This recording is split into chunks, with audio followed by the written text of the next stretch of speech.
प्रश्न कई लोग पूछते हैं कि अगर जीवात्मा का कर्तापन ईश्वर के अधीन है तो क्या हम कह सकते हैं कि ईश्वर पहले लोगों से शुभ और अशुभ कर्म करवाता है फिर उसका फल भोग करवाता है? अर्थात प्रभु बहुत निर्दयी है। पहले तो उसने हमारे से अशुभ कर्म करवा दिया, किसी से रिश्वत ले ली, किसी का बुरा कर दिया, किसी का मर्डर कर दिया, और बाद में हमें उसके लिए पनिशमेंट, सजा करवा दी। तो प्रभु तो निर्दयी है।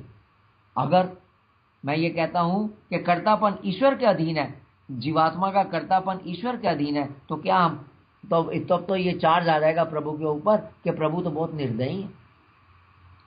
तो वेदांत हमारे इस तरह से इसको एक्सप्लेन करते हैं कि ईश्वर ने, परमात्मा ने जीवात्मा को नए कर्म करने की क्षमता दी है। जरूर पिछले जो हमारे संस्कार हैं वो हमारे कर्मों को इन्फ्लुएंस करते हैं, इसलिए हम वैसे कर्म करते हैं, लेकिन साथ ही साथ एक क्षमता दी है, एक पावर दी है, एक शक्ति दी है कि मनुष्य नए कर्म भी कर सकता है। और उसके लिए उन्होंने मनुष्य को सामग्री भी दिया है, अर्थात इक्विपमेंट भी दिया है।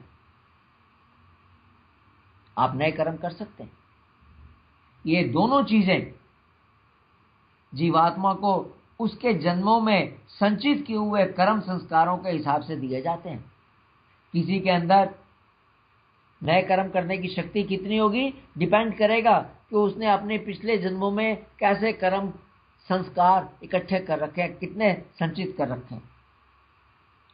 जन्मों में संचित किए हुए कर्म संस्कारों के हिसाब से दिए जाते हैं। इसके अलावा प्रभु ने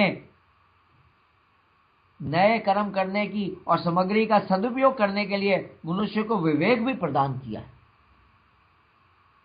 विवेक जागृत करने के लिए शास्त्रों में अच्छे कर्मों का विधान है। क्या कहने का यह मतलब है अच्छे शास्त्र पढ़िए, उस पर विचार कीजिए, देखिए कि कर्म हमें कैसे करने चाहिए। क्या दूसरे की निंदा करनी चाहिए? क्या दूसरे से ईर्ष्या करनी चाहिए? क्या धन को इकट्ठे करते रहना चाहिए? क्या बड़ों का, माँ बाप का, गुरु का आदर करना चाहिए? किस तरीके से हमें काम, क्या हमें अपने काम करते वक्त सिर्फ लोभ की दृष्टि से काम करना चाहिए कि रिश्वत कहां से लेंगे? तब शास्त्रों के अंदर इन सब प्रश्नों के उत्तर हैं। तो क्या क्या कहते हैं यहाँ पर वेद, हमारे श्रुति क्या कहती है कि विवेक जागृत करने के लिए शास्त्रों में अच्छे कर्मों का विधान है। अर्थात मनुष्य अपना स्वभाव को सुधार सकता है। ठीक है, मैंने पिछले जन्मों में जैसे भी कर्म किए उसकी संस्कार मेरे ऊपर पड़ गए और मेरा स्वभाव ऐसा हो गया। जैसे मैं बहुत क्रोधी हूं, ये मेरा स्वभाव बन गया। क्यों बन गया? क्योंकि मैंने पिछले जन्मों में ऐसे कर्म कर रखे थे। लेकिन मैं अपने उस क्रोध को छुड़ा सकता हूं, अपने आप को उस क्रोध से। कैसे छुड़ा सकता हूं? जो प्रभु ने मेरे को दो चीजें दी हैं, एक विवेक और दूसरा ये बताया है कि क्रोध नहीं करना है। गीता के 16वें अध्याय में श्री कृष्ण भगवान कहते हैं 3 नरक द्वार हैं, काम, क्रोध और लोभ। तो अगर मैं ये जान जो मेरा स्वभाव क्रोधी और मैंने अच्छे शास्त्र पढ़े और शास्त्रों में लिखा है क्रोध नहीं करना चाहिए, तो अपने विवेक द्वारा उसको यूज करके मैं धीरे धीरे अपने स्वभाव को बदल सकता हूं। इसमें परमात्मा ने हमें या जीवात्मा को पूरी आजादी दी है, इसलिए प्रभु निर्दोष हैं। कहने का मतलब है कि मनुष्य जो भी कर्म करता है वह प्रभु के सहयोग से ही करता है, इसलिए वह प्रभु के पराधीन जरूर है। क्योंकि प्रभु के सहयोग से, प्रभु की शक्ति से हम कर्म कर रहे हैं, इसलिए हम प्रभु के पराधीन हैं। परंतु प्राप्त शक्ति और सामग्री का सदुपयोग करने में तो पराधीन नहीं है। शक्ति मिली है इसलिए मैं प्रभु के अधीन हूं, लेकिन इस शक्ति का सदुपयोग करने के लिए और यह सामग्री जो उसने दिया है मेरे को, ये पुस्तकें पढ़ने के लिए दिया है, मेरा विवेक दिया है, इसके लिए मैं प्रभु के पराधीन नहीं हूं। इसको मैं अच्छे ढंग से यूज करके आगे बढ़ सकता हूं। इसलिए शुभ अशुभ कर्मों का फल का जिम्मा जीवात्मा पर है। जब बुरे कर्म करेगा और कहेगा मैंने बुरा किया करता, या अच्छा किया मैंने अच्छा किया, इसका पूरा जिम्मा जीवात्मा पर है, परमात्मा पर नहीं है।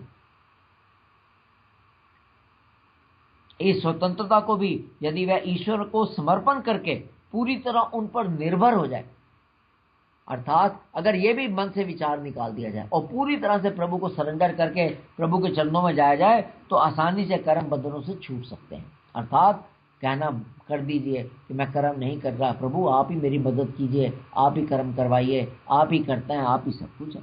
जीवात्मा ईश्वर का अंश है, जैसे पुत्र पिता का अंश है, परंतु परमात्मा जीवों के शुभ और अशुभ कर्मों के फल सुख दुख से लिप्त नहीं होता। जब जीवात्मा सूक्ष्म और व्यापक होते हुए भी प्रलय काल में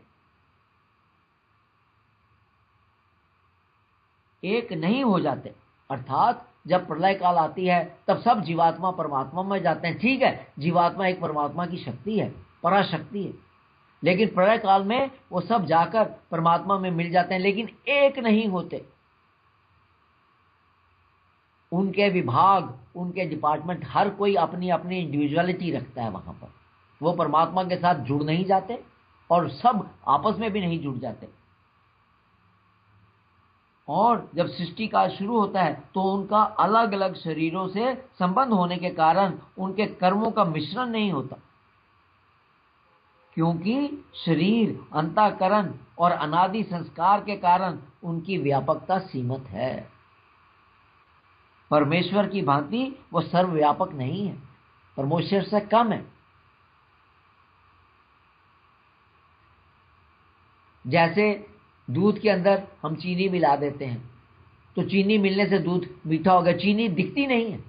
पानी नमक में मिलाते हैं तो पानी में नमक दिखता नहीं है, लेकिन जब उसको पीते हैं तो नमकीन पानी मुंह में आता है। इसी तरह से जब जीवात्माएं परमात्मा में प्रलय काल के अंदर चली जाती हैं तो उनका विभाग बना रहता है। जैसे पानी में नमक दिखता नहीं है, परमात्मा में सूक्ष्म होकर ये मिल गए, लेकिन इनका विभाग बना रहता है। जैसे पानी में नमक का स्वाद बना रहता है, खत्म नहीं होता। इसलिए ऐसी भावना करना, ऐसा मानना गलत होगा कि परमात्मा ही अलग अलग जीवों के रूप में प्रकट हो रहे हैं।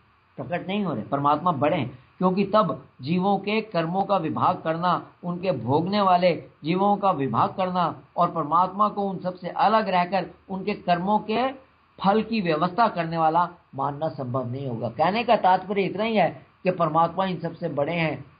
परमात्मा और जीवात्मा में अंतर है, और परमात्मा फल देने वाले हैं, उनको नियम कंट्रोल करने वाले हैं, उनके फल का निर्णय करने वाले हैं। फिर इसके बाद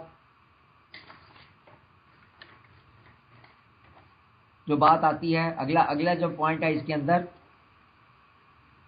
जब जीवात्मा एक शरीर छोड़कर दूसरे शरीर में जाता है तो अपने साथ मन, ज्ञान इंद्रियां, उदान वायु को लेकर जाता है।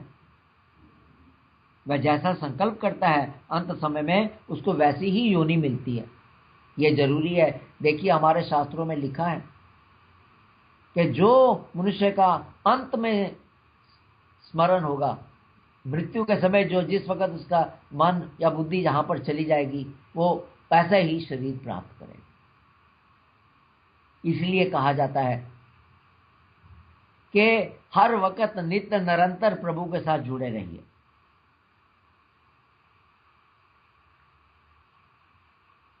तभी ये अभ्यास होगा। अंत समय में आप परमात्मा को याद करके परमात्मा में मिलेंगे। नहीं तो अंत समय में वो, अगर आपने एक पालतू कुत्ता पाल रखा, हर वक्त उससे प्यार करते रहते हैं और अंत समय आ गया तो वो फिर आदमी को कुत्ते की योनि मिल जाएगी। ये बहुत अच्छे तरीके से भागवत के अंदर राजा भरत की कहानी है, जिन्होंने सब कुछ त्याग दिया, राज्य भी त्याग गए, एक कुटिया बनाकर वन में रहने लगे, लेकिन अंत समय में ध्यान हिरण के बच्चे की तरफ चला गया तो उन्हें हिरण की योनि प्राप्त हुई। ये जरूरी है इस बात का ध्यान रखना। अब अगली बात है कि जीवात्मा ईश्वर का अंश है तथा ईश्वर के समान गुणों वाला है, परंतु इसके गुण ढके हुए हैं। प्रभु का निरंतर ध्यान करने से जीव के वह गुण पुनः प्रकट हो सकते हैं। परमात्मा की आराधना किए बगैर अपने आप उनका प्रकट होना संभव नहीं है। तो हमें याद करना पड़ेगा, प्रभु को याद करना पड़ेगा, नित्य निरंतर प्रभु की साधना करनी पड़ेगी। जीवात्मा के गुणों के ढके होने के कारण वह उनसे बिल्कुल अनभिज्ञ हो जाता, भूल जाता है कि मेरा असली स्वरूप क्या है। असली स्वरूप को भूलकर वो अपने को शरीर मानने लगता है। और इसका खास रीजन यही है कि शरीर के साथ एकता मानता है कि मैं शरीर हूं बस, और इससे वो अपने असली गुण भूल जाता है। इसका ये बंधन अनादिकाल से चला आ रहा है। गाढ़ी नींद की अवस्था में जीवात्मा सोते हुए कोई सपना नहीं देखता, तथा परमात्मा के निवास स्थान दिल में सोता है। जितने समय तक उसके प्रारब्ध अनुसार सोते रहने का सुख प्राप्त करना चाहिए, उतना समय पूरा हो जाने पर उस परमात्मा की व्यवस्था से वो जब समय पूरा हो जाता है तो वो जाग जाता है। जो जीवात्मा सोता है वही जागता है। अर्थात ऐसा नहीं है कि जो जीवात्मा सोता है वह तो सोता ही रहता है, तथा कोई दूसरा जीवात्मा उस जीवात्मा की जगह लेकर आ जाता है। अब इसके बाद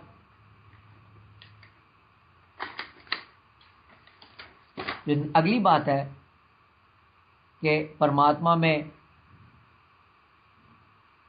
उसकी शक्ति, ये ध्यान की बात है कि परमात्मा में उसकी शक्ति सदा ही अभिन्न रूप से मौजूद रहती है।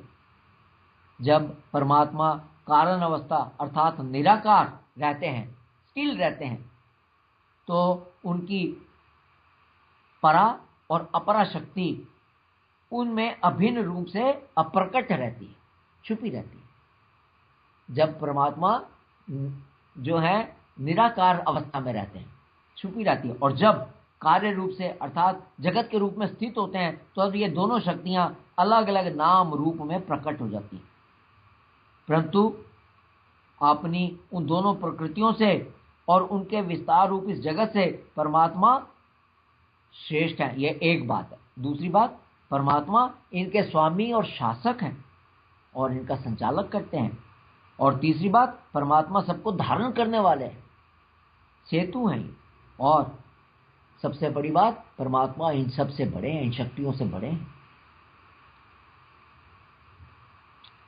इस प्रकार हम देखते हैं कि परमात्मा का अपनी अपरा और परा प्रकृति के साथ भेद भी है, क्योंकि परमात्मा इन सबके भेद इसलिए है क्योंकि परमात्मा इसके साक्षात शासक हैं, और अभेद भी है क्योंकि ये आत्मा अभेद इसलिए है कि ये आत्मा ब्रह्म है, यहीं से ये पैदा हुआ। तो अभेद भी है और भेद भी है। भेद और अभेद दोनों पक्ष साथ साथ रह सकते हैं। ये दोनों पक्ष इसलिए बताए जाते हैं कि सिर्फ परमात्मा के तत्व का बोध हो सके। परमात्मा के तत्व को जानने के लिए ही ये दोनों पक्ष बताए जाते हैं। साधुओं की नेचर या प्रवृत्ति अलग अलग होती है। कोई उपासना भेद भावना से करता है, अर्थात प्रभु हमारे मालिक हैं, हम उनके सेवक हैं, और कोई करता है कि हम कोई अभेद भाव से करता है कि हम प्रभु ही हैं। तो जो जिसकी जैसी नेचर हो, प्रवृत्ति हो, वैसी ही भावना से उस परमात्मा की वो उपासना कर सके, इसलिए ये इस तरीके से बताया। परमात्मा की एक शक्ति परा प्रकृति है, इस नाते सारे जीवात्मा चेतन जाति के होने के कारण एक जैसे तथा अलग नहीं होने चाहिए, क्योंकि एक ही शक्ति है, इसलिए सब कह सकते हैं। कोई कह सकता है कि सब जीवात्मा है तो सब एक ही तरह के ना, ऐसा नहीं होता। क्योंकि जीवों के अनादि कर्म संस्कारों का जो समूह है, हर किसी जीव का अपना कर्म संस्कार है जो उन्होंने अनादि जन्मों से, कई जन्मों से अपने ऊपर इकट्ठे कर रखे हैं। उसके अनुसार फल रूप से प्राप्त शरीर बुद्धि कारण उसकी वजह से उसमें भेद आ जाता है। संस्कारों की वजह से उनको बुद्धि भी अलग हो जाती है, उनके कर्म भी अलग हो जाते हैं, शरीर भी अलग हो जाते हैं, इसलिए उनमें भेद आ जाता है। श्रुति में बार बार बताया गया है कि परमात्मा से अलग दूसरा कुछ नहीं है। अपनी परा और अपरा शक्तियों के द्वारा परमात्मा ही अलग अलग रूपों में प्रकट हो रहा है, परंतु वह स्वयं निर्विकार, असंग, भेद रहित और अखंड है। परमात्मा सर्वशक्तिमान है, सबके कर्मों को जानने वाले तथा जीवों के कर्मों का फल देने वाले हैं। ना जड़ प्रकृति और ना जीवात्मा कर्मों को जानने और उनका फल देने में समर्थ है। अर्थात परमात्मा की ये जो दो शक्तियां हैं, पराशक्ति और अपराशक्ति, ये कर्मों को नहीं जान सकती। और ना उनका फल दे सकती है। कर्म, तीसरी बात यहां पर जरूरी है, कर्म अपना फल अपने आप नहीं दे सकते क्योंकि वह भी जड़ है।